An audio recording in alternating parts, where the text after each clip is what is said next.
about the parsha because it's very relevant to current events. Okay, what I want to say at this one point, it's so relevant, this whole piece, because the story in the parsha is about this guy named Korach. Now, Korach, he did a very, very bad thing. And the Talmud discusses what his punishment is, and he's got a very big problem. He did something very bad. He started a revolution against Moshe, where he said that that we don't need Aaron to be the Kohen. He did this whole thing, and the bottom line is he was jealous. Because he was jealous because in terms of the genealogy, so Moshe's father and Aaron's father was the oldest, and then his father was the next in line. So he thought that he had a right to certain positions. And God had picked one of the other cousins before him, and so he was jealous. Okay. But it says that he was a genius. He was a pikeach. He was an amazing, holy, great person. So when a guy who's every person in the world, when they do something wrong, they rationalize it. Certainly on great people, they must have thought he had some kind of rationalization. Even though the bottom line may have been jealousy, that may have been the underlying piece. What was his rationalization? Why he thought this was right, what he was doing? So it says, he claimed the following. He said, Moshe, why are you ruling over us? We're all holy. We all were at Mount Sinai. We all heard God speak. And why should you be in charge? And this really has a lot of truth to it. But it sounds like a crazy claim. We're all holy? What does that mean? So there is a teaching that says that one of the reasons why Korach believed he was going to be successful is he prophetically saw in the future a great sage, a great prophet coming from him. Who was that? That was Samuel. Okay, he saw Samuel coming, and he realized, whoa, this greatness is coming from me, and therefore, I'm just going to be quiet. I'm also something very important. But you understand when the sages tell us he saw Shmuel, there must have been something about Shmuel's view of the world that Korach saw in himself. What was that? It says that when the people wanted a king, they went to Shmuel and they said, we want a king. Shmuel said, why do you need a king? You don't need a king. God's your king. And therefore, what happened was the view of the world that Shmuel was espousing, Korach thought it already happened. Korach wanted to claim we are in times of perfection. And if you look at life, it says there's a famous teaching, a Talmud teaching that says in the future that tzaddikim, the righteous, are around God in a circle, and they point to the middle and say, this is our God. That doesn't mean a circle. A circle is unique that all points on the circle are equidistant to the center. And therefore, all these holy, righteous people are coming from a different place, but they're equally close to God. That is a time of the future. Because let me ask you a question. I got a problem here, and this is a little bit the underpinnings of what people are making a grave mistake in the world today. But I want to ask you a question. Is it fair that one person should be smarter than another? Is it fair one person should have more money than the other? Is it fair that one person should be better looking than the other? But why is that? And the answer is because the way God set the world up was not a circle, but a line. A line has points on the line. Some people are up, some people are down. Nothing's equal. Why is that? Because everyone has their unique test, their unique mission. A guy who is rich, oh yeah, everyone's, I want to be rich.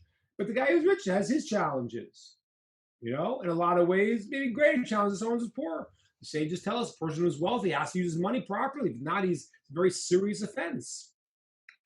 So every person, smart, less smart, beautiful, less beautiful, rich, poor, everything is their unique mission and their challenge and their service and their unique way to express what it is in the world. And therefore, Korach's whole claim was not only it wasn't that it was so blatantly wrong, it was the wrong time. This was not a time of the future, of a time of perfection, where it's like a circle and everyone gets because they have. It's not like that. The way of the world right now is supposed to be that everyone has a different challenge. And when Korach wanted to say, we're all holy, why did he say? Because we all heard God speak in Mount Sinai. Korach was saying, this is the messianic times, this is the times of the future. We don't need to have any hierarchy. We're all totally tuned into God completely and perfectly, and we don't need a leader. That was not true. There is an aspect of that in the future where there is an aspect of that where understanding of God will fill the earth, and there's a different potential in the future. And Korach was sensing something, but it wasn't true. And what really pushed him was jealousy. And I think you can look at the situation in the world right now. I mean, the claim that people want things to be the equal, I don't know who we're fighting against. God created things that people have this strength and that strength. And what are they going to do? And that's why very often you get people get these movements that are very godless. Like the communist movement, people don't realize. Communism, the central feature of communism was atheism. People don't realize that. Why is that? Because it sounds like a nice idea. Everyone should have. Why the Jewish value of charity is so important. Take care of someone else. But the Talmud says, if a guy says what's mine is yours and yours is mine, you know what that person is? He's called a fool, an ignoramus. Because there's no boundaries. The borders are you have your property and you have your property, and the Torah implores us to give charity and to help those that are downtrodden. But there is something that belongs to someone else. Communism or whatever new system we're talking about that breaks these barriers down. Why do they do it? Because they say, well, the world's not fair. God made the world. We don't accept that. We don't accept any of that. We have our own view and we have our own system. And that really became the world of Korach. Korach's world was there are no boundaries. There are no boundaries. And therefore, there's no boundaries. It's all this new utopia of sorts, which was completely wrong. Now, he's a smart guy. Why did he fool himself? Because his eye was seeing an ideal world at some point where everyone has done their work and their different challenges, and they're in a world of reward, and therefore the need for the different tests that they all have is changed. He saw that kind of world. I remember when I was a kid, I used to love this song, Imagine, the John Lennon song. I used to love it as a kid. And it was the dumbest song in the world. I mean, I realized, like John, what are you thinking? Nothing, there's no boundaries. That's chaos. That's not utopia. It's utopia when God says, okay, the time of the work is over and everyone has done their unique missions. We'll move into a reality that will be a reward for people, that everyone had their challenges. But right now, we're not supposed to be the same. We're supposed to have unique, different things. And everyone says, oh, the next guy's, my challenges are great. His challenges, no. He. If I went to every person in this room, or any person in any room, and everyone told me, and you told each other, all your unique challenges, we all scratch our heads and we say, oh, I don't know, maybe I'll just keep mine. because nobody knows what everyone else's challenges are. That's their unique special system. Korach, really out of jealousy of wanting to be on top. That's why every time in the communist system, the guy who claims the let's all be equal, in the end, he becomes the new boss. Korach was going to make himself the new boss because his motivation wasn't pure. He wasn't looking at a world that was really equal in that way. He just wanted more, and that was his rationalization. But the part where he was fooled about was to see a future that's not now. It's a future of a different time after the work of this world is done and the challenges that we each have are brought to fruition. Then in the future, we have this idea, that this circle idea, that everyone with their own different challenges has made it according to what they had to do. And then you have more of an aspect of a circle, an equidistant point. But in this world, if you don't have that, then there's no purpose, because nobody is doing anything. That's the time of reward. Korach pushed that. And we have to understand, when people push these philosophies, just like Korach, they have agendas. And Korach had an agenda. His agenda was jealousy, but he was a very brilliant guy. He saw something that was true, and he made a whole philosophy around it. That's why, there's an amazing thing. It says in the I think we talked about it once. The Hebrew word for truth, emet, is an aleph, mem, and a taf. It's the first letter, the middle letter, and the last letter of the alphabet. And it stands on two legs. All of the letters stand on two legs. The word for lie is sheker. A sheker is spelled shin kuf resh. That word is three letters that are in a row, but just flipped around a little bit. And the sages tell us that truth is hard to come by. It's very far apart. Lies are very close. You can have a million lies. One truth you can have. Lies are very close together. And what happens is they stand on one leg. The letters are on one leg. But the sages tell us the letter shin, those who know what it looks like this, represents an idea of truth, because it has a balance. It's called Abraham, Isaac, and Jacob. It has a three balance. So letter of shin is a letter of truth. Why is the letter of truth in the word of lie? Because every lie needs to have a little bit of truth to stand on. So what people do is they create this sense of, yes, we would love to have the world being fair. And therefore, we feel that sense, so we have this big whole philosophy, but it's a lie, because the world is fair. It's not fair the way you and I think it. It is fair because every person has their special job, their special challenges that God wants from them, and that's their mission in this world. So in a time of reward, everyone gets the reward for whatever they did, and therefore we're not going to say. And that's what's an amazing thing. But God, let's say a person is not, we have this law in Jewish law, when you come to to the Torah, we call up different people at different priorities. So there are certain people that may not be in this world as honorable. Let's say a guy who's not that smart, and we have an associate, a genius who knows the whole Torah. But if somebody started life at a 1 out of 10 and made it to a 4, and someone else started at a 7, made it to an 8, who's greater, the 4 or the 8?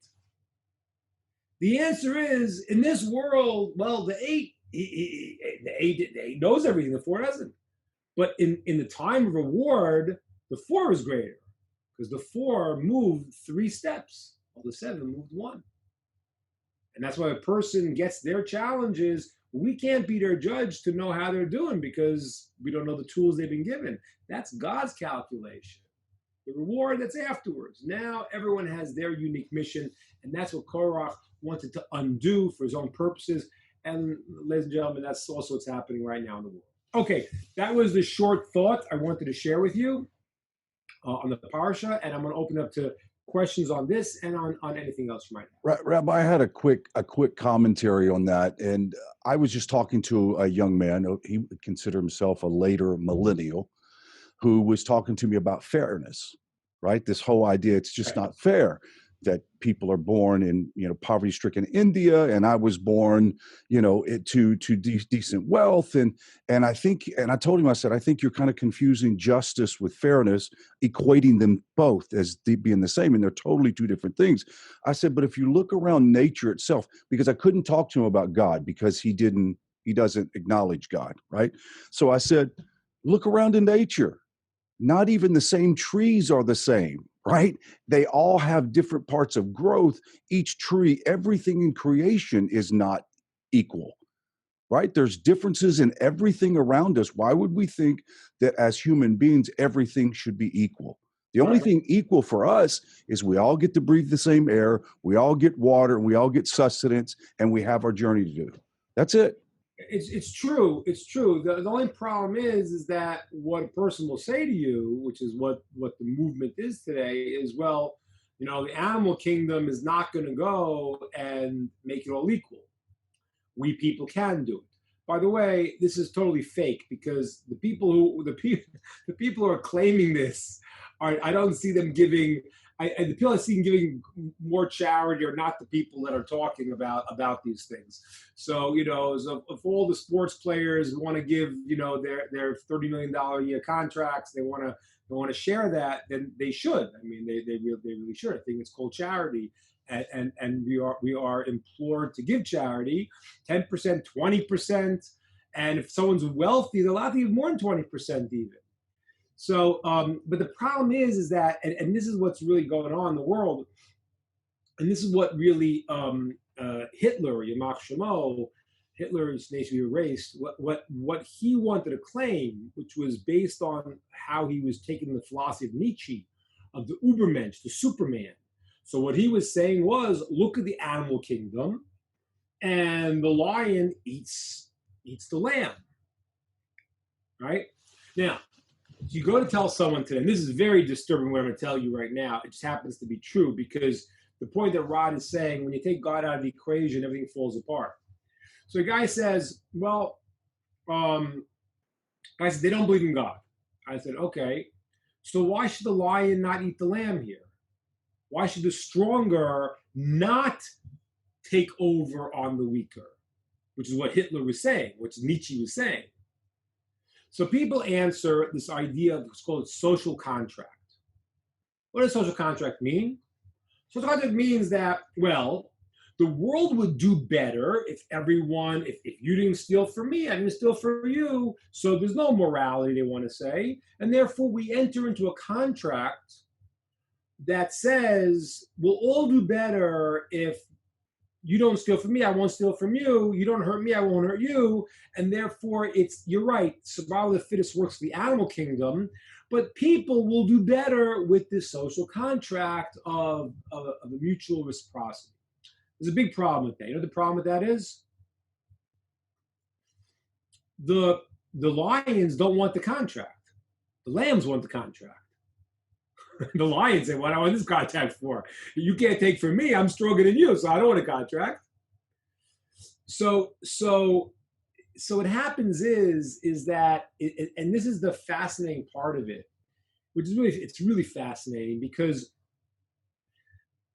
the world shifts, it's like a pendulum swinging, and you get the people who become the persecutors, who are these type, and then the persecutors become those type. They just kind of switch. So Hitler and those that were within the Nazis, Machshman, so they wanted to say, okay, we don't believe in morality, we don't believe, and therefore the stronger kills the weaker, and we don't enter in the social contract. Okay, and the problem is, if you don't believe in a more objective morality, then you have no way to answer this person. I hate to tell you, it's very uncomfortable. Very uncomfortable. But when these people will say, I say, wait, you don't believe in God, okay? So you know what? Just for argument's sake, Rod, you play the opposite side. So tell me, why is it wrong then? If you don't believe in God, there's no objective morality. Then you see the world of nature. The lion eats the lamb. Why can't the lion eat the lamb here? Oh, it's not right. Well, for you, it's not right. But there's no moral. There's no God. There's no objective. You think it's wrong. I think it's right. Who are you to say what's right and wrong? That's right. So that's the problem. Now, what's happened in the world today is that we have Facebook and we have social media, and nobody knows how to think. Like nobody knows how to think past the slogan. It's unbelievable. So when you say that to this person, he's going to look at you baffled-eyed and say, but this is obviously wrong. Okay, why is it obvious? Because everyone will agree to it. And if you don't agree, then we're going to make you look bad on Facebook, and we're going to tell you Torah. Okay. So there's no way of thinking about it now. So I like the fact, I prefer that these people now want to say, instead of the lion eating the lamb, they want to say, well, all the lambs should have, but it's not real. It's also fake. Why? Because start with giving charity. You're making $30 million. I don't see the $30 million guys giving. How many millions do you need a year? Yeah, so you need 50, you want to live well. Okay, you need, I don't know what you need, $500,000. So give $29.5 million a year from your $30 million salary. Give it to charity. Why not? I mean, like, really, why not? Because that's not the issue. That's not the issue. There's now the claim, if I have less, I deserve yours. Yours is mine. Mine is yours. And therefore now there's just a switch the other way. And to prove it's false, you don't see the people who are saying this really doing that. You see a idea of anarchy, which is, let's remove all boundaries. There's no boundaries. There's no boundaries because I want what's yours and I'm entitled to it, and you're. And so that's the other side, but it's not. So if the guy wants to come along and say he wants to even the world out, I think it's a very nice idea.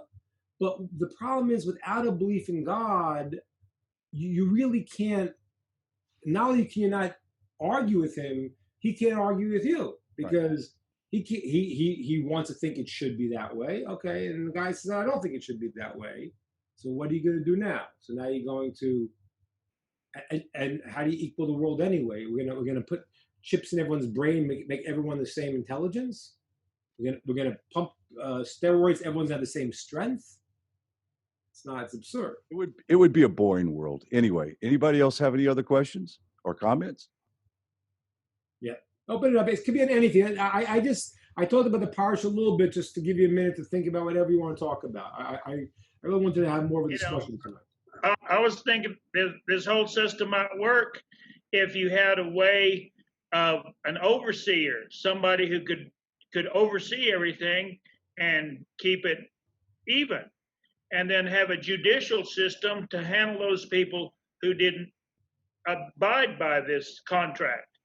And if I'm not mistaken, I think Hashem set us up with that very thing, didn't he? That's right, exactly.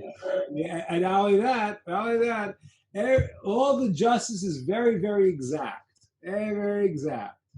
A guy, if you ever lost $10 and you felt bad about it, you pray that the person who finds is the guy you owe the $10 to.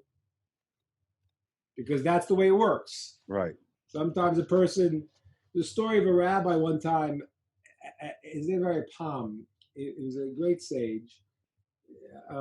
This generation. And one time he was an old man, and he told his son that he was an old man, and they were him and his wife were in the house, and he felt very sick, felt very faint, and he was fainting, and she took an orange, and she gave it to him, and he said he sucked on that orange to get the juice because he had no strength, and he said like it kept him alive. And he said to his son, he says, I never saw a person eat an orange like that. And I felt like terrible. I was just shoving it in my mouth. And as he tells the story, he says, you know what? I asked you to remember someone eating an orange like that. He said, I remember when I was a young man. So I went to visit a friend in the hospital, and there was an old man in the bed next to him, and they were ignoring him. He couldn't speak.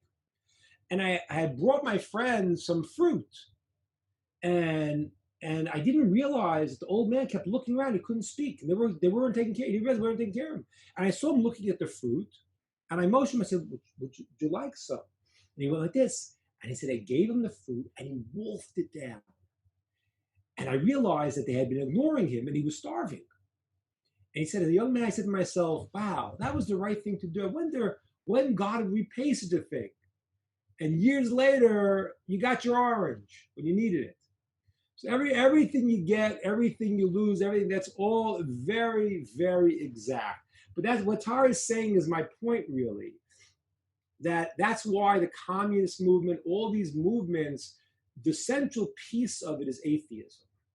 The central piece of it is that we are going to be the new God. And we are going to dictate what we determine is the way the world should be. And you can't stop us. And if you don't believe what we're saying, then really you're not really I don't know what you are. You're an animal. I don't know what you are. But that's that's the premise, and that's why the world is and literally, and ladies and gentlemen, I'm not exaggerating. I'm not exaggerating. This has gotten to the lowest. I mean, we're talking about things that we would see in the midrashim about the generation of the flood, the Tower of Babel. We're seeing the craziest things. A generation that doesn't know if people are men or people are women. There's no boundaries. And they don't know their history. They don't know where they come from. Right. And the rationale to it really is, you have to understand this. The rationale is that we are not going to, I'm going to say it in a funny way, but we are not going to accept that God is going to tell us the way the world should be. You say I'm a man. I'm not a man. You say I'm a woman. I'm not a woman. You say I'm it. There aren't.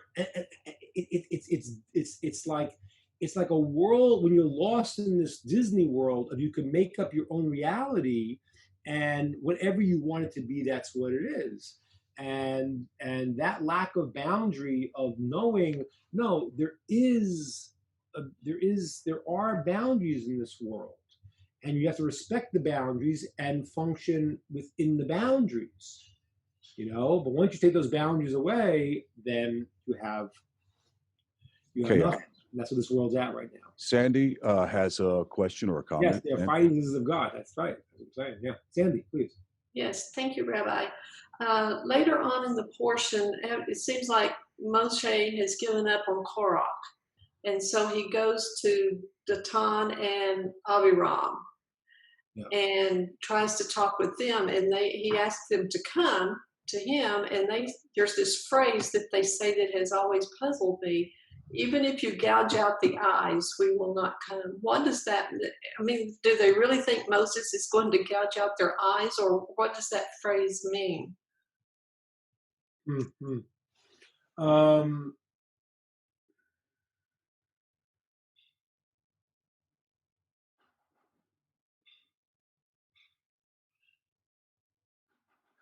I'm not sure. I would give a possible idea.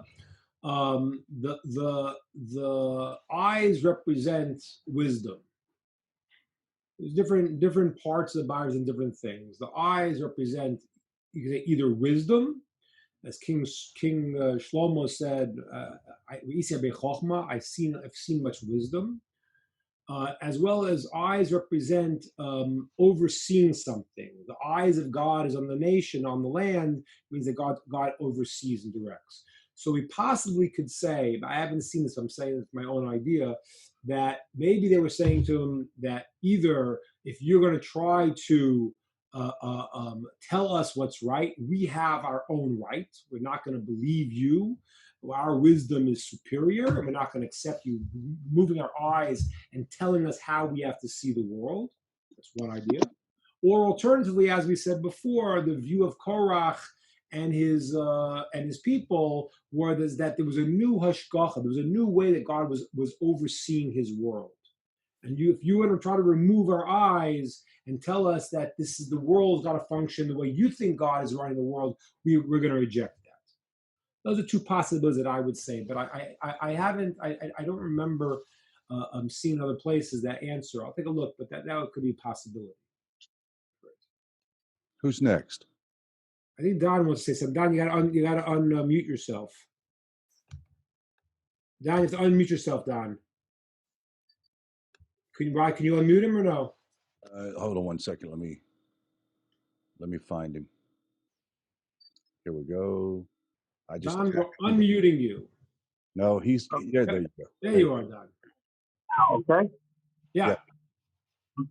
What I want to know is, in this world, not everybody is an anarchist or non-believer. Right. Right? Why is it that the majority of the people who are believers, and why aren't they standing up? Why aren't they saying anything? Why are they, like, for example, what happened at Mount Sinai? Remember when the golden calf?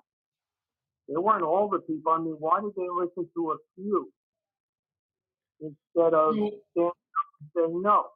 Like okay, I hear. So it's hard to answer that question as a political question.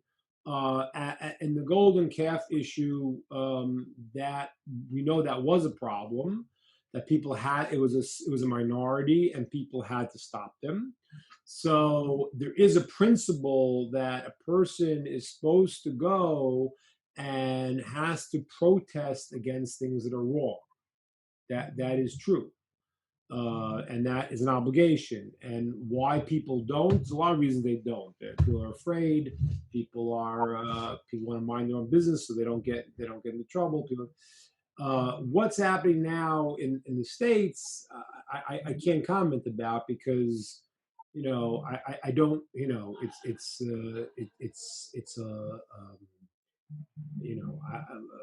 I can't tell you why people are not stopping. I mean, I think that's a government issue.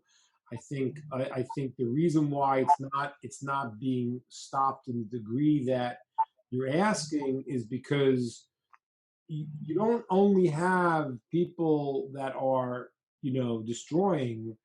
You have a condoning of a large portion of the population who if I want to look at it from a positive side. Yeah, very good, Ross. Right. If you look at it from a positive side, people who are good people who do feel like Rod said, they want people to everyone to have good. We'd love everyone to have, and America has been in a country that has had welfare programs from the beginning. It's really, it has, could you do more? I guess so, yeah. But America has been a country that is not, even though it's a capitalist society and has been a very rich society, wealthy society, is taking care of people. Maybe you can do it more. I'm not saying that.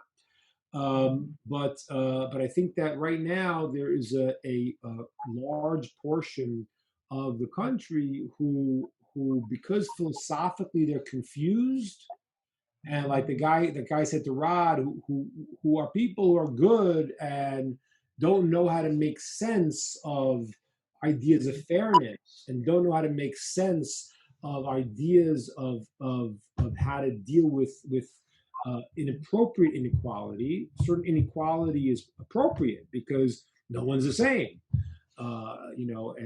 Discrimination is obviously not appropriate. You live in a society, and everyone should have rights to do everything in the society. That's obviously wrong and bad. But there are many people that are good people who don't know how to relate to this, because they hear the point, and there is a point that we want everyone to have all good things, and they're confused on how to relate to it, and therefore they're condoning it. And I think that's the biggest problem. The biggest problem is that there are people who because of philosophical confusions, they condone certain behavior or at least justify it. Yeah, Nancy has a question. Or are you finished, Don? Go ahead. Go ahead. I want to add to that is because the way religion is today, one has maybe enough people getting that kind of moral kind of education or, a direction in their life. And so you see this, they never ask themselves, am I doing wrong? Is it right to go up and beat somebody because he's taking my picture? Yeah. Or I understand, and I agree with what you're saying. It's just not an easy thing to go and to tell people what they should and shouldn't. That's why the ideas of defunding police, if that happens in your state, you must move. In Jewish law, I think you have to move because it says in the Medrash, it says ilmole malchus. If it wasn't for the government that controls people, ish chayim below, people would swallow each other alive. So I'd like to. We do want to teach everyone morals. We do want to teach everyone. We do want to teach everyone the value and the greatness of every individual, and to love and to respect everyone, and to give charity and help the downtrodden. To do all of those right things. At the same time, a country needs to enforce laws and hope that people develop a higher sense of morality, but to rely on that alone is not something that's possible. Rabbi, that is the actual basic requirement for all the nations, is to have courts of justice. Right. I mean, it's not like anybody can escape the responsibility of having courts of justice. And I would even say, I don't care who you are, if you're living in a state that wants to defund police department or a city, you've got to get out of there. It's like, unless you have the power to run and fight against it. Nancy Rawls has a question or comment. Hi, Rabbi. I was just wondering if you thought, I was just wondering if you thought we were at the 49th level. I think we're at a pretty bad state. A pretty bad state. I don't know if I ever told you the story. One time I had some students, and they invited a congressman in Georgia to a lunch. I told you the story. They invited me also to the lunch. So this is going back a few years ago. This was before the previous election, and things were going on with America supporting or not supporting Israel, and then there was a whole thing what happened with the UN. There was a lot of stuff that was not going on so good. So I looked at the congressman and I said, I really hope that America continues to support Israel. Yeah. And I said, but not the reason you think. I said, Israel's going to be fine. We have God on our side, we'll be fine. But I care about America, and I want to make sure America's on the right side of history. And everyone in the room went, oh, did he just say that to the congressman? The congressman looked at me and says, Rabbi, you're 100% right. So I really feel, and especially we have many Noachides on this session, I really feel that it's important for the heart of America. America has been a great country, has done many great things, has been a great country for all people. Now, of course, has America not done everything correctly? Yeah, of course. Is America evolving possibly into higher levels of understanding consciousness? Yes. But that doesn't mean America wasn't way ahead of the curve of every other nation, other than the Israel as its godly place. But every other secular nation, America has been ahead of everybody. Okay, so all right, so you learn some things, We express the idea of all people's equality and different things. All right, so it took some time, fine. So but America has something that's special, and right now to destroy it all and to say, well, there's nothing. That's not good. That's not good. America, we want it's crucial here. We know we're giving classes here. I said many Noachites here, and we have the idea that the nations of the world are part of this whole system. And you wonder what America really is, and it's a fascinating thing because it says there are 70 different nations. And that's a significant number. That's why Israel is one, the Jewish nation is one, and the 70s, one parallels 70. That's the way it always is. That's why the Sanhedrin is 71. There's 70 in Moshe. And there's a parallelism between one to 7 days of the week, the oneness, 7 times 10, that becomes the 70. And so we always have this quality, right? The white light turns the 7 colors of the rainbow. And 70 is everything times 10 is the full expression of it. So 70 nations is the way the world is set up. We don't know who they are today because they're mixed up, but there's 70 nations. America was very unique in the idea of creating this compilation of people. And in that sense was a very beautiful idea because people were persecuted, and they created a situation where it was to avoid religious persecution and various other things. So it created this possibility for people from all different backgrounds to unite. And that is a special quality. I don't know what that's called. I would like to think of it as the amongst the 70 of the nations, the leader of that, right? It's like the thing that pulls it all together, the United States of the United Nations in that sense. But right now, what's happening is that there is really a battle for what it is. And that's why you look at it, and that's why the Israel component is very significant here, because those that support a certain view of America support Israel. Those who support the other view, they are anti-Israel because they're anti-God, they're anti-Israel, they're anti-morality, they're anti-structure. And again, I don't want to be too extreme because people out in the middle, and that's what we have to really in America have to help the people in the middle to understand. But I think it's really the responsibility of everyone in this room to really to make sure for the heart and soul of America it remains and continues and becomes even a greater nation than it has been. Who else would like to ask a question or comment before we close out?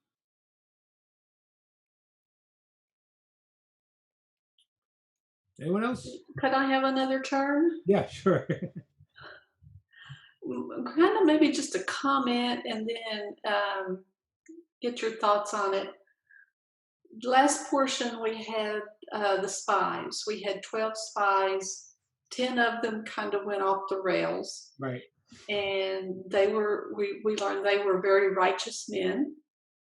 Here in this portion, we have 250 men who it says were men of renown. So it seems like these are not people who would be easily swayed, but in both instances, it seems like these righteous people got sidetracked kind of easily. I just don't know if that's a correct observation there or what your thoughts might be. Okay, good. I tried to say this last week because I wanted to give this as an introduction to this topic.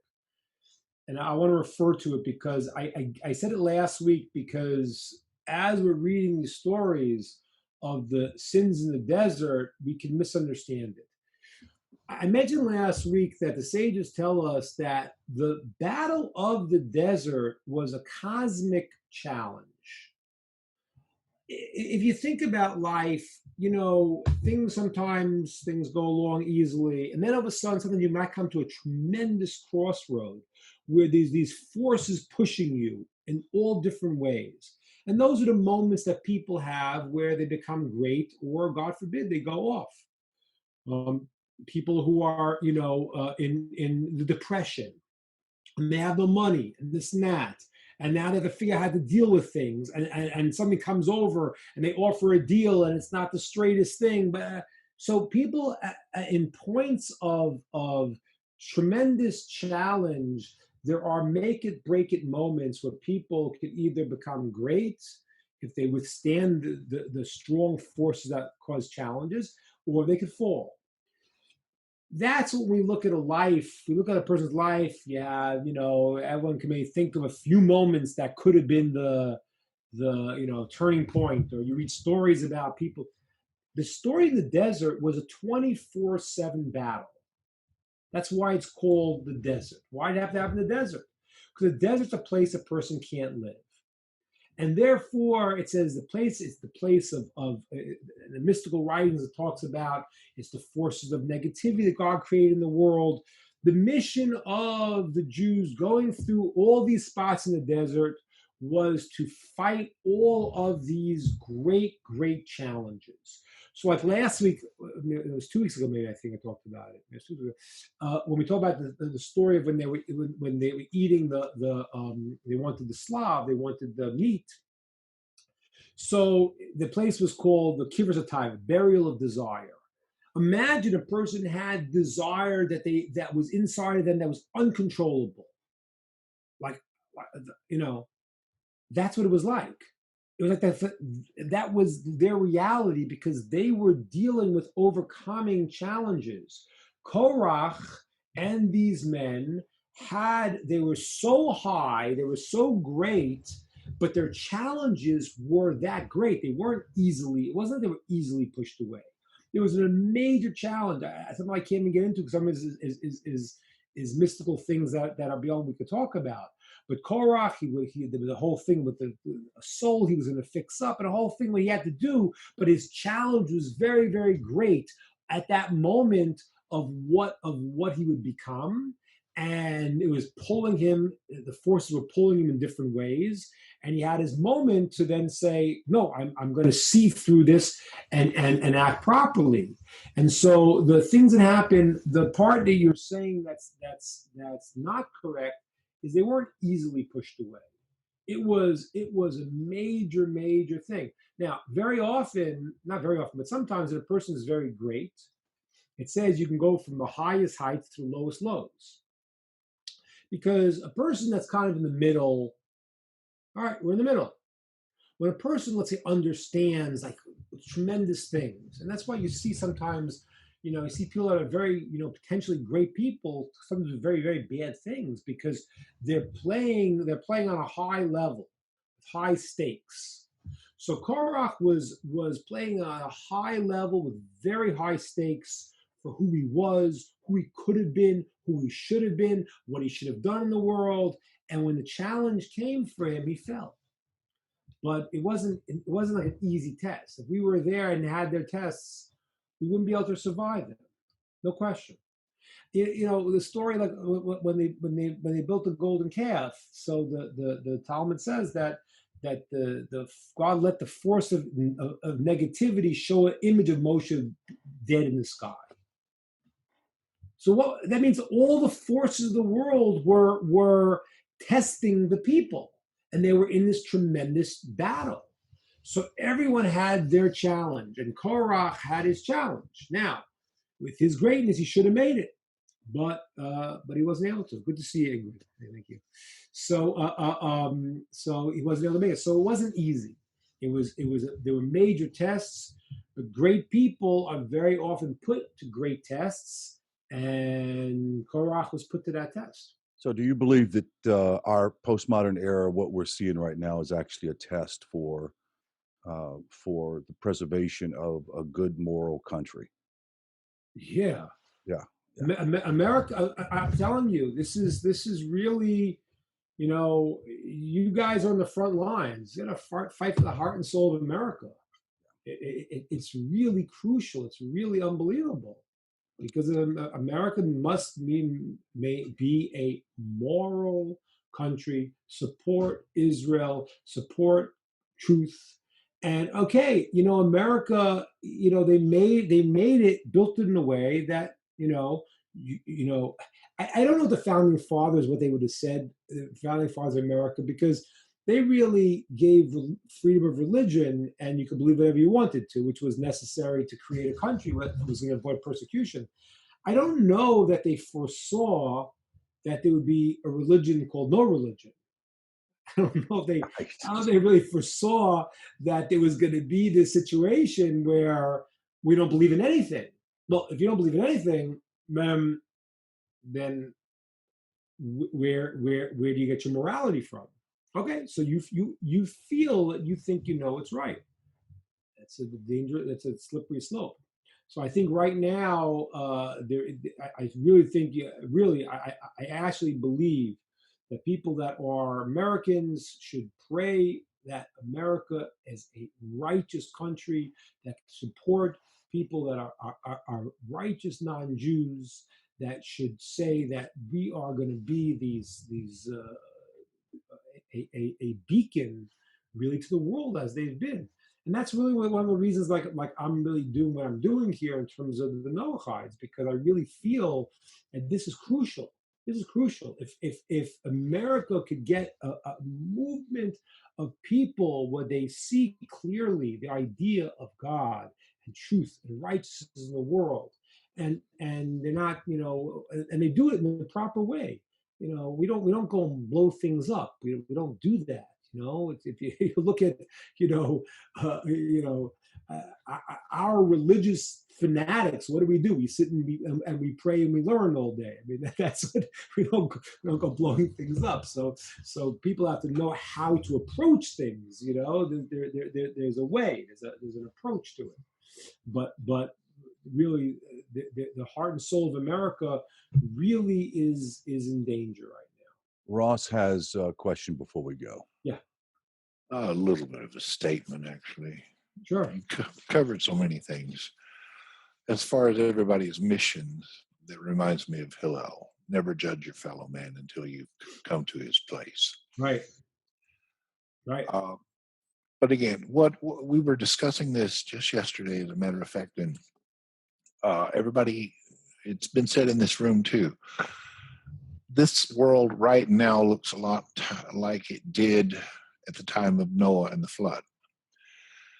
And that's a direct point to the fact that that's exactly what saved Noah, was keeping the commandments that he had. And that's why it's so important for us to do the same thing now. We don't just acknowledge them and make a list. We have to live it. We have to breathe it. We have to teach it. We have to spread it. Yeah. Because that's exactly what is tikkun olam, to fix the world. Yeah. The things that are broke right now is what the 7 laws will fix. 100%. And that's kind of why I wanted to talk to you guys, because that's really what this is about. This is about, and you guys you have to do it, because people are waking up. People in America are waking up. They're starting to say to themselves, certain things don't make sense from what I was taught. Because, it's a funny thing. It's so strange, but like when Judaism taught monotheism to the world, everyone thought that was crazy. The Romans would laugh at the Jews. They would say, you're praying, where's your God? They said, you can't see our God. I think they called them atheists, didn't they? Yeah. Hey, you don't say, how many you have? One. That's crazy. So the world was very primitive.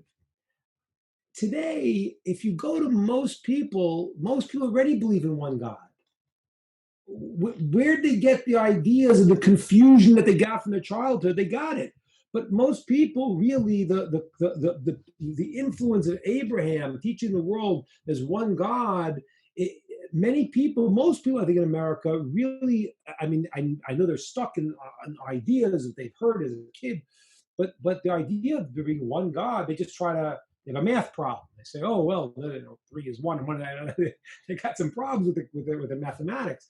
But there's a certain place where the people feel comfortable with an idea of one God, one omnipotent, beneficent God. And so they were taught wrong things. They were taught, oh, this is the jealous God. Crazy they were taught.